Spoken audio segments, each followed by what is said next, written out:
Thank you for joining us. Pleased, as always, to be joined by Vice Chair of the Democratic Caucus, Ted Lieu.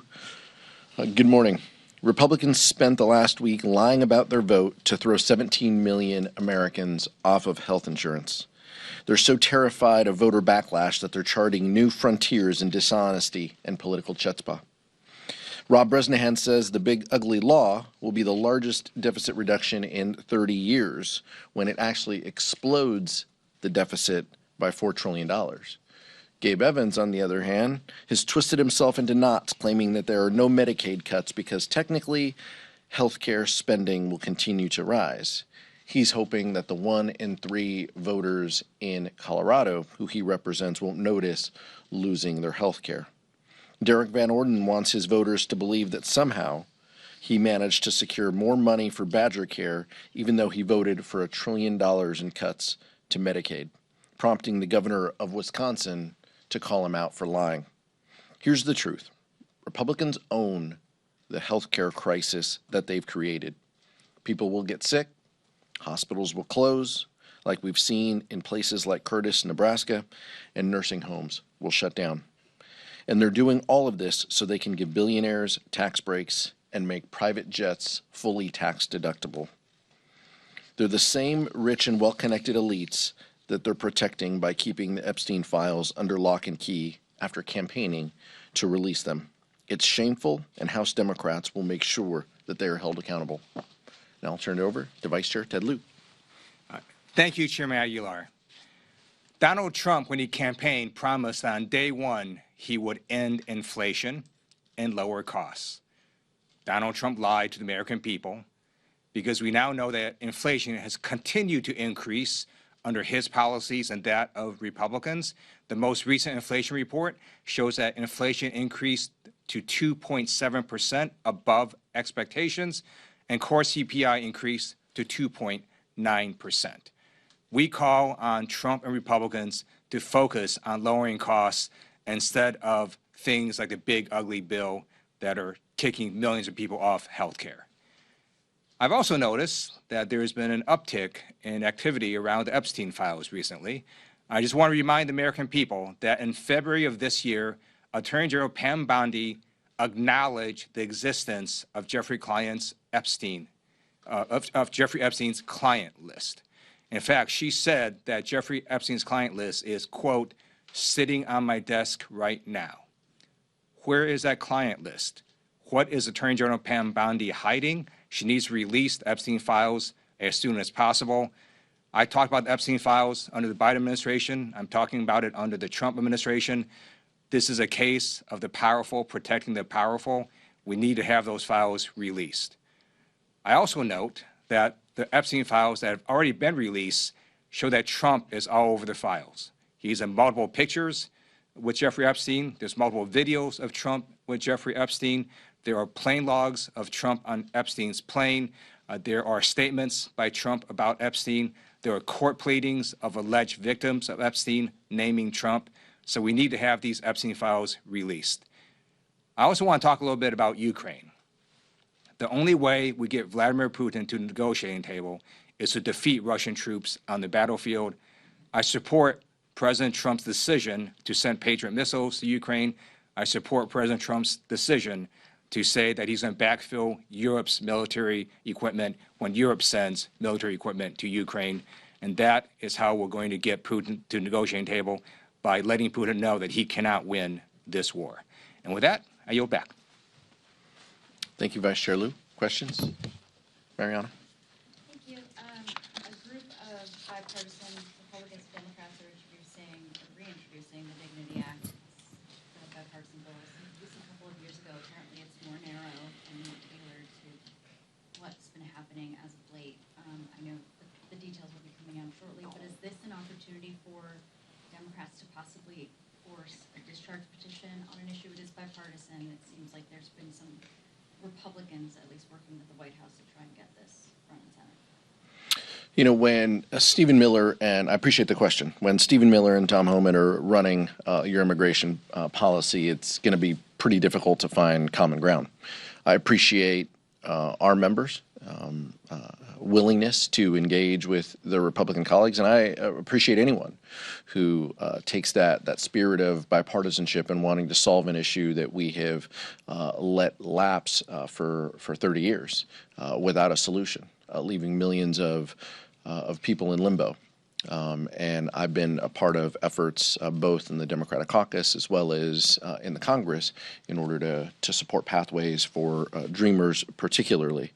But it's a little hard to believe our House Republican colleagues who wrote a lot of letters saying that they didn't want the Latino population impacted by Medicaid cuts, and then they vote for that same bill that attacks Medicaid and will cut Medicaid for millions of Latinos across the country.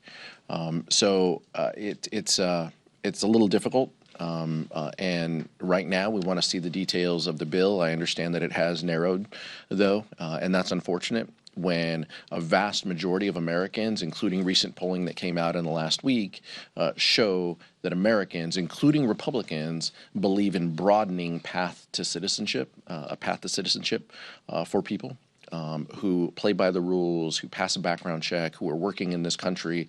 That's what we need to do.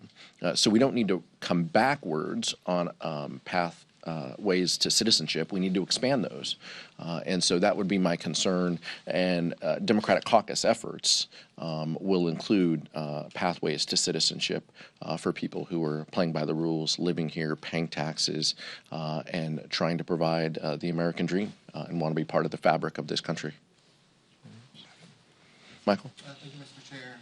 A lot of your members have criticized the Reconciliation Act for backloading a lot of the SNAP cuts, the Medicaid cuts, till after the midterms. I'm curious, as you all go into your districts, as you all try to message against this bill, does the way that the bill is constructed pose any challenges to House Democrats in how you're talking about the harmful impact of the bill when folks may not feel it until after the next election?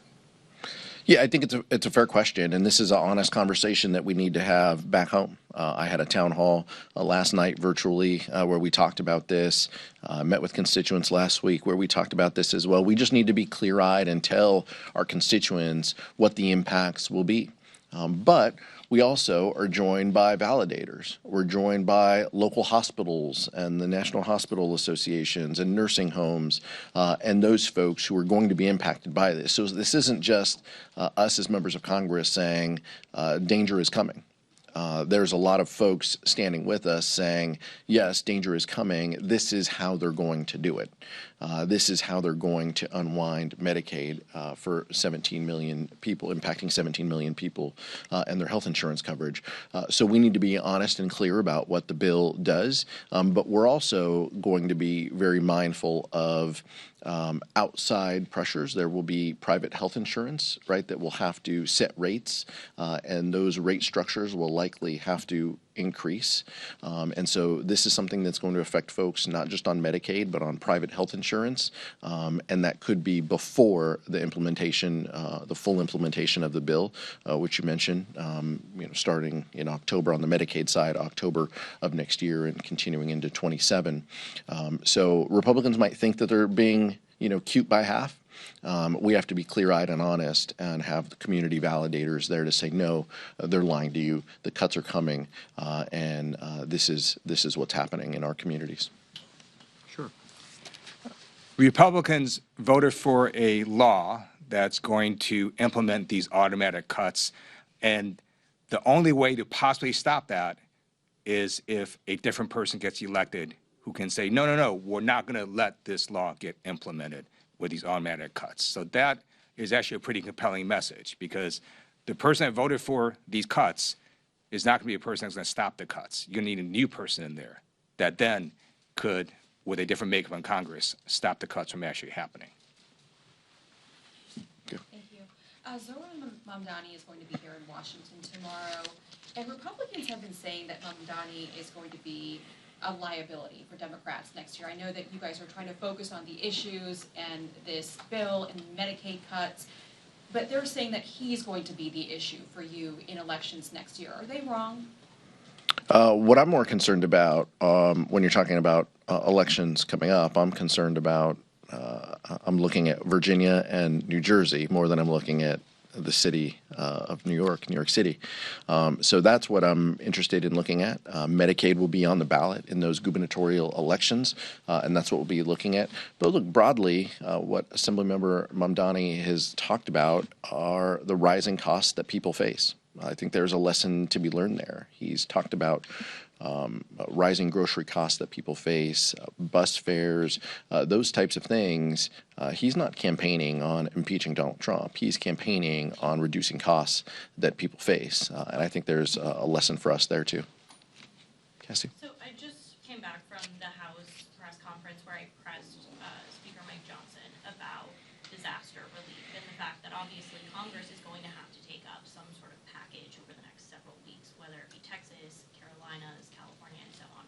And I asked him if he could guarantee whether or not California would be included in a package if the president doesn't ask for it, since he's inclined not to, since he has some public beef with the governor. And the speaker wouldn't commit to that. So are Democrats as a caucus prepared to potentially face a vote where California is not in an aid package, and will they reject that and say, you know, disaster aid has always been a bipartisan effort here in Congress? Yeah, I mean, that's our underlying message, is it shouldn't matter whether you live in a blue state or a red state. If you experience a natural disaster and you need help from the federal government, we should be there to help. That's it. That's the bottom line. Not red states get faster attention and blue states don't, or we don't send help to one and the other. If this speaker wants to be the first speaker in American history to politicize disaster recovery and assistance and to penalize states from another political party of his own, then that might be the legacy he wants to leave. In addition to the legacy of kicking people off of health care. That would be unfortunate. But we'll see what happens. But we are committed, and I'll defer to the vice chair as a member of the California delegation as well. We are committed to hold Republicans accountable to this. This is a very simple solution. This isn't about Texas or California or North Carolina or New Mexico. The funds that Congress puts dollars into need to be replenished. There's a series of them, from SBA to FEMA. All of these funds are going to be strapped for cash because of the claims that will be filed. We just need to replenish those funds, irrespective of the claims and where they're coming from. That's it. That's the solution. Replenish the disaster relief fund and the associated counts that respond to disasters. It doesn't matter where people apply. If they meet the qualifications and come from a state that has experienced a disaster, they will apply. And so let's keep the states out of it and just replenish the funds. That's our message to our Republican colleagues. I hope that cooler heads prevail, and I hope that people who pride themselves on supporting this place as an institution meet that moment. I'm concerned that Donald Trump leading this and leading them poses a risk to that. But I hold out hope that they will push back and work with us in a bipartisan way. Vice Chair Lieu. Thank you. There are more Republicans living in Southern California than a number of red states. So why would Trump and Republicans want to punish Republicans who happen to live in Southern California? It makes no sense. It's un-American, it's unpatriotic to do disaster relief based on party registration or ideology. I also note that Trump and Republicans are making drastic cuts to organizations like the National Weather Service, that in a time like this, when you're seeing more and more extreme weather events, we actually need more people at the National Weather Service, not less. And I asked Trump Republicans to reverse those devastating cuts. Question. With the Arizona special election today, there's 3 seats obviously vacant. Why is it detrimental for Democrats to fill those 3 seats with such a slim majority? It's important for those seats to be filled because the people who live in those communities deserve representation. And we shouldn't play politics about those special elections and the deadlines like the governor of Texas has done in leaving that seat open vacant, while the governor of Arizona fulfills the requirement to call that election. It's important for these constituents. This isn't about Democrats and Republicans. We'd say the same thing if it came to filling a Republican vacancy. People deserve to be heard. They deserve to have a representative in Congress who's exercising their votes, who's exercising a vote on their behalf. We obviously believe having full strength as we fight against House Republicans and Donald Trump on the reconciliation bill and the appropriations bills around the corner and the government funding deadlines that are looming. We think it's important that we are at full strength, and so we will be comfortable and we will feel better when we have full representation within the Democratic caucus. Thank you. Thank you.